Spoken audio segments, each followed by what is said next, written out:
Hi, my name's Tim Haley. I'm the FAASTeam Program Manager for Greensville, North Carolina. Today, I'm going to talk about norms. First, let me do a little housekeeping. I'm going to cut the video off so you have a better presentation. First off, let me give you a little bit of history. I worked in a 145 repair station for 22 years. I've worked on GE aircraft for 41 years. I'm an A&P mechanic with an IA authorization. I started with the FAA in 2006 as a maintenance inspector, and I switched over to the FAASTeam for the last 4 years. So today we're going to talk about norms. The objective of this presentation is to define norms. We'll discuss how norms are developed,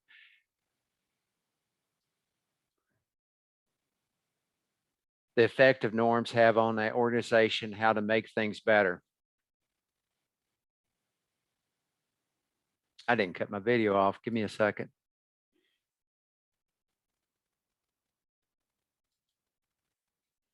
Sorry about that. Norms are defined as a standard practice. They are unwritten rules of behavior that are considered acceptable in a group. Norms tend to be developed to solve a problem where the solution appears to be ambiguous. Norms are often shortcuts or unapproved practice. They are generally meant to gain an advantage, such as in working around a local situation or gaining efficiency.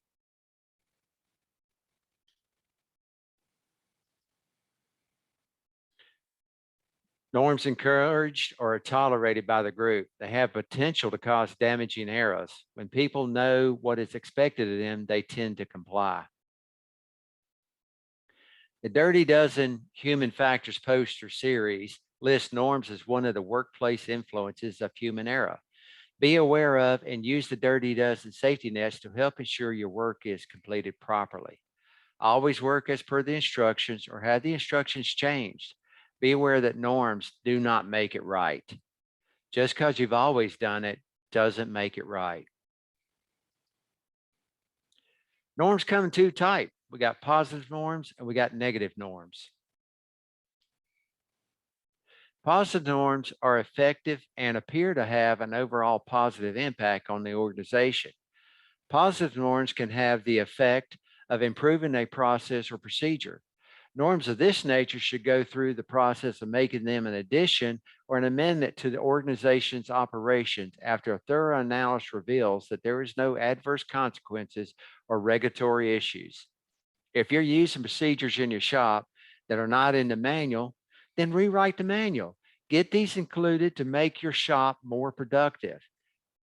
This brings me back to the old saying of getting ready for an inspection.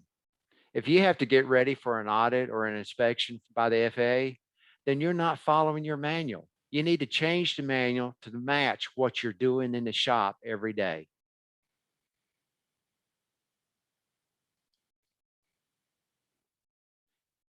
Here we have some positive norms. Norms can be very good for an organization. The Dirty Dozen safety nets are examples of positive norms. There are many others. Treat people with respect, be honest, be on time, pay attention, say please and thank you.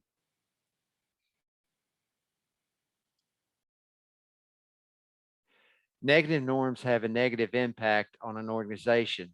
They tend to be ineffective with respect to time and resource management. Here are some examples of negative norms that can happen in an organization. We must all do our part to recognize negative norms and remove them from our way of doing business. We had the same 5 hazardous attitudes in flying. We have those same attitudes in the maintenance shop. Anti-authority. Don't tell me how to do it. Impulsive. Just get it done and get it done quick. Invulnerable. It won't happen to me. It's never happened before. Macho. I can do it. I don't need to look at the instructions. Resignation. What's the use? This slide describes why the unwritten rules of behavior can be so dangerous. The fact they are unwritten and unmalleable to the situation leads to the normalization of deviance. System design. When the system is designed and still on the drawing board, it's perfect. The design accounts for all anticipated hazards. Operational deployment. At this point, the perfect system is exposed to the variance of environment, organization, equipment, and people. Baseline performance.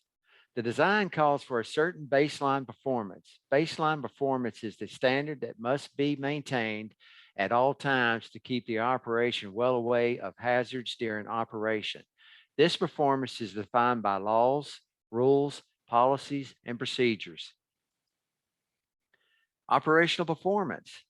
Practice often does not meet the baseline performance. This is due to some very rational reasons. For instance, due to rules being overwritten, that is, written for worst case situation, there's usually room to make procedures or optimize some aspect of the job by violating the baseline performance goals. The violation is normally very slight at first. It is human to project past success into the future, so the deviation or from the baseline performance didn't cause a problem, then soon it becomes normal. Since violating one rule worked well, then perhaps there is efficiency to be gained by violating others. Before long, the violation of procedures become the norm. It's a slippery slope, and the gradual nature of the drift makes each deviation seem very slight. Each very slight deviation adds up, though.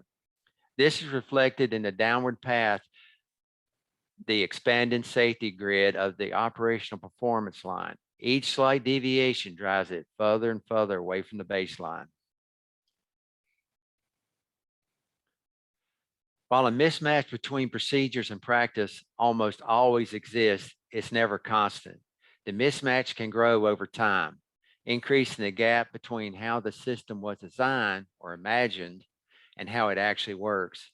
This is called procedural drift, the slow incremental departure from the initial written guidance on how to operate a system. The safety thread line depicts the ever-changing nature of operational hazards. Hazards of the operating aircraft, weather, environmental factors affecting working condition, new employees, new aircraft, new maintenance equipment, employee personnel issues, all contribute to the fluctuation of the safety thread. This is why it's so difficult to determine when and where the safety thread and the operational performance will intersect, resulting in an accident. When the deviation of operational performance finally snags to the point it intersects the safety thread, there's an accident. Everyone is shocked at how far from the standard the organization has deviated.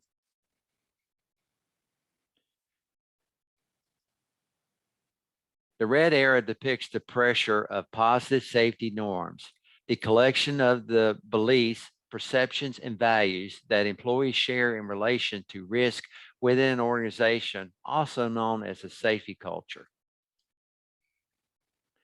How to promote positive norms.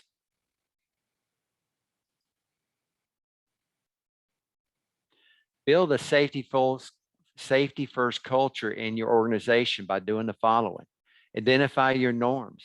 Bear in mind that norms are so comfortable, so much part of the culture that often we don't know they are there. That's why it's so important to listen to the folks who are new to a culture.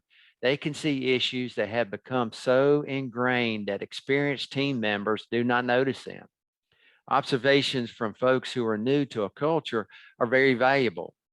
Assess your norms, observe and record the norms your team uses. If there's a problem, admit it. Find and admit that there is a problem. Set up an employee reporting system. Encourage employees to point out shortcomings in the system. Make the commitment. Write a just cultural disciplinary policy that promotes free and frank reporting. Listen without retaliation. Find ways to correct the issue. Walk the talk, say what you do, and do what you say. Train and empower. Train and empower your employees to find problems and develop solutions. Make them part of the team. Effective safety team meetings. Hold regular company safety meetings to review what was found wrong, what was done to fix the problem, and whether those mitigations worked as planned. If adjustments need to be made, make them soon as practical.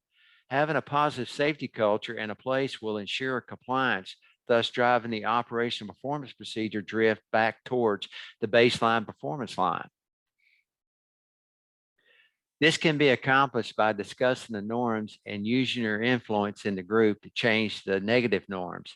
If you believe that you're correct, then stand your ground. Maintain your standard.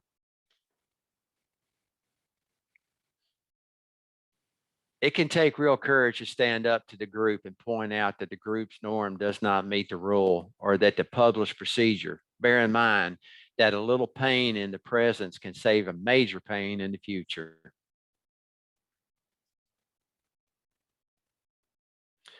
So we've got a video here and we're going to see if we can't have a little bit of sound with this thing. So give me a second while I get set up to do this.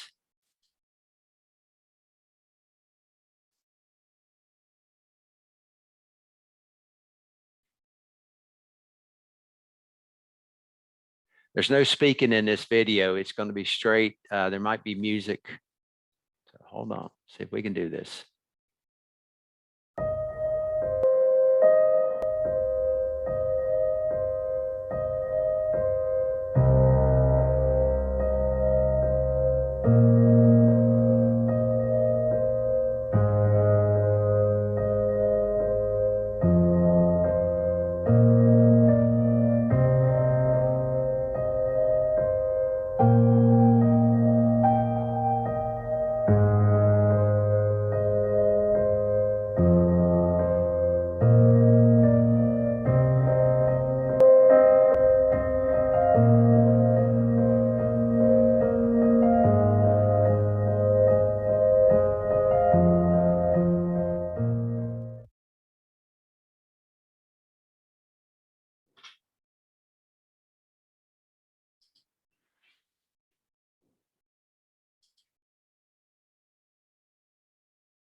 Okay, that was a short video clip on an accident that happened back in 1979.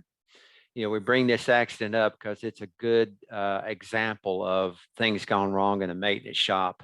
Also, 79, so it's 40 years ago when this accident happened, 41 or 42. There's a lot of mechanics coming right out of A&P school now that, they weren't around when this accident happened. They might not even be aware that it ever happened. It's good for us to go back and look at this accident here so that the new A&Ps coming into the industry can hear about and learn from our past mistakes so they don't make the same mistakes. So on May 25th, 1979, an American Airlines DC-10 crashed at Chicago O'Hare Airport after losing an engine during takeoff. Improper maintenance procedure was to blame. Specifically, the improper maintenance procedure was that a maintenance crew discovered that they could save 12 hours of labor by assembling the engine and pylon in the shop. Later, they lifted the whole assembly with a forklift to mate it to the wing. The proper procedure would have been to use an engine stand designed to lift the engine, which would not be prone to applying undue pressure on the pylon. The cause of the pylon failure was a crack in a flange in that assembly. Because a maintenance procedure performed in Tulsa, Oklahoma on March 29th and 30th in 1979, in which the engine and pylon were supported by a forklift during the operation, in which some of the pylon attachment connections to the wing were removed while others were left in place. During this procedure, the forklift height had to be adjusted to compensate for its hydraulic leakage. The forklift was not powered for a period of time because it ran out of fuel. The post-accident forklift test showed that under these conditions, leakage would allow a drift down of 1 inch in 30 minutes. The post-accident flange load test showed that a movement of a half an inch or less would produce a 7-inch fracture of the flange. Unfortunately, no one noticed the sound of the fracture in this case. So when that frame cracked, nobody was around to hear it. They were probably getting the fuel for the forklift. The resulting crash killed 271 people aboard the aircraft, as well as 2 people on the ground. This is a primary example of norms, but it's also an example of lack of communication. Other air carriers had been noticing damage to the fuse pins from this procedure, but none of the information was shared in between the airlines.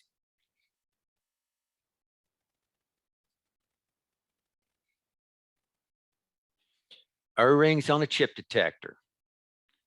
This small airline case studies covers the installation of chip detectors without O-rings.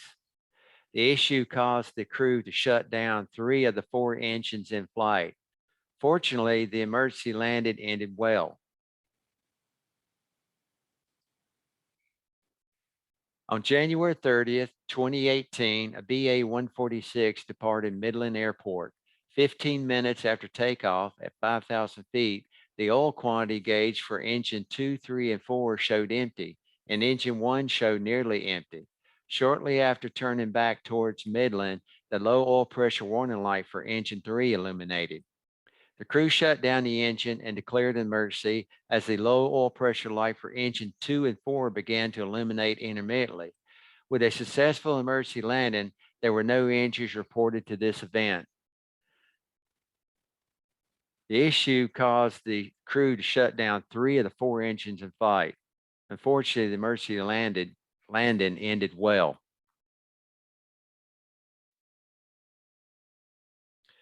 Magnetic chip detectors.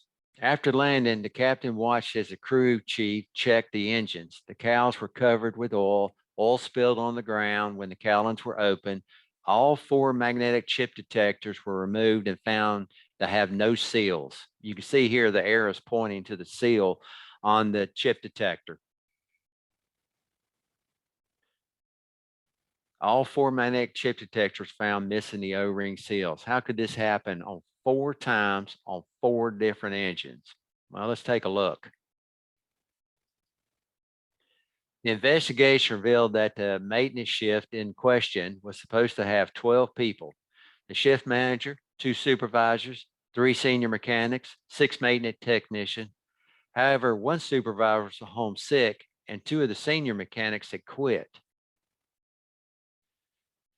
12-man shift with 3 people missing. Workforce is down by 25%. Sounds like a lot when you put it that way. One key factor is 2 senior mechanics were gone. 6 maintenance technicians now have only 1 senior mechanic to rely on. Shouldn't be an issue if everyone's using the maintenance manual, right? Well, let's see. The shift manager directed 1 of the supervisors to change the magnetic chip detector, though the supervisor had received no engine maintenance training. Magnetic chip detector change kits were normally assembled by the night shift, but because of the personnel shortage, the day shift had to assemble the request. The supervisor is accomplishing the task. When was the last time he actually worked on an airplane? The norm is for the night shift to do it, but now we're using the day shift to accomplish the task. So normally the night shift puts the kits together, but now we're using the day shift to put the kit together, and they're not familiar with the task. A change in the norm shouldn't be an issue if everyone's using the maintenance manual, right? Doing it himself. After finding no magnetic chip detector change kits in the maintenance hangar, the supervisor found the magnetic chip detectors in the area of the engine bay. The chip detector had been cleaned but not inspected or fitted with new seals. When none of the technicians were available upon his return, the supervisor decided to do the work himself. Okay, so here's a good example of problems starting to stack up. We've learned over time that it's never one issue that causes an accident. Normally, it's a chain of events that causes it. So let's look at the chain here. Manpower shortage, can't locate the correct parts.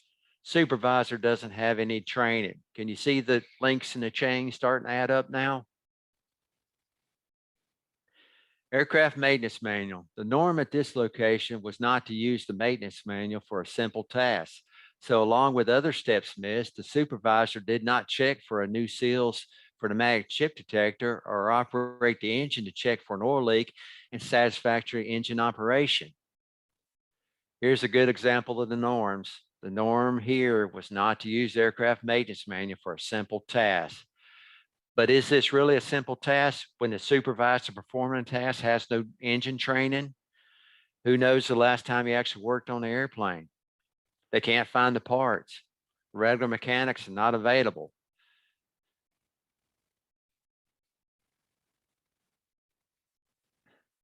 Sign off.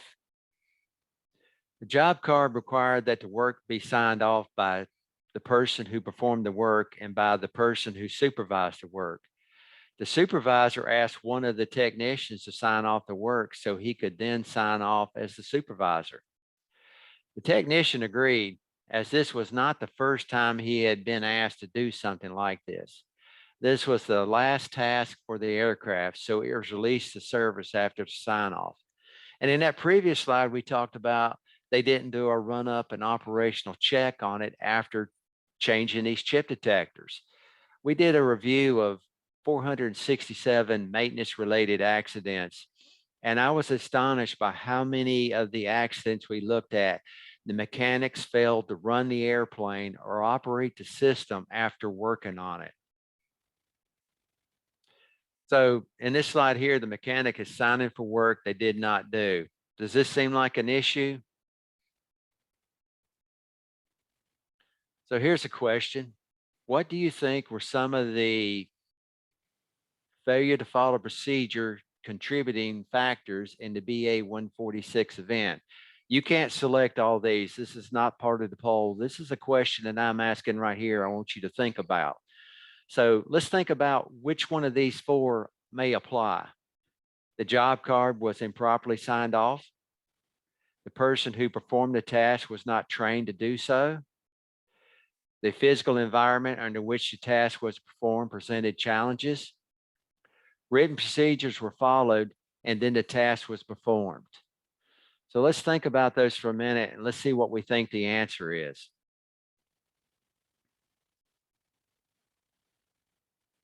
So here's the contributing factor. The job card was improperly signed off. The technician didn't do the work, but yet he signed that card off. The person who performed the task was not trained to do so. The supervisor had not had any engine training, and who knows when the last time he actually worked on an airplane. Did he even have tools there to be doing the job? Written procedures weren't followed when the task was performed. They didn't even consult the maintenance manual because this task is so simple, they didn't need to check the maintenance manual.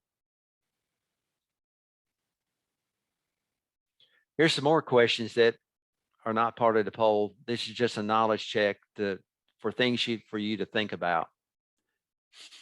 Which of the following recommendations do you think could have best helped prevent the BAE 146 event?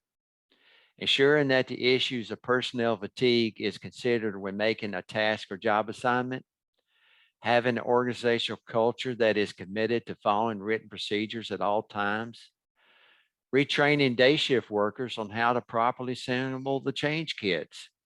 Updating final completion checklists to reflect the current procedures. Let's see what the correct answers are.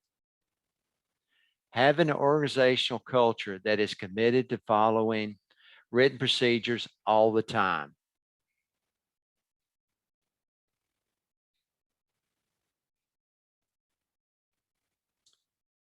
So FAASafety.gov is a good place to go in and find out about information on free courses, free maintenance courses. You can also sign up for your ATM awards program there. Also, you can find out about the GA's award program. We're always interested in your feedback. I want to thank you for attending today and let me speak. Here's my contact information. Feel free to shoot me an email if you've got questions. I'm here with the FAA. I'm here to help. Anything I can do to help, just shoot me an email. I'll see if I can help you out. Thanks for attending today.